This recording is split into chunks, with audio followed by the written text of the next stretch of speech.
This is just a quick video on how to make some white corn tortillas. I used to date a Costa Rican, but this is what they do at the Mexican restaurants, I'm pretty sure. Similar. I mean, a lot of people know how to do it, but they just don't. They don't think about it. Watch. You take these.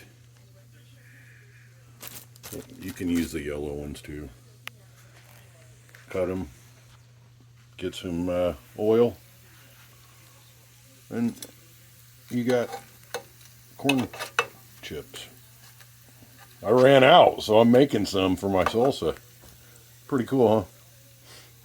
They're not quite done. They're getting there, though. Probably need to be a little hotter, but I burned stuff. So, yeah, they're getting there. Cool. Rock on.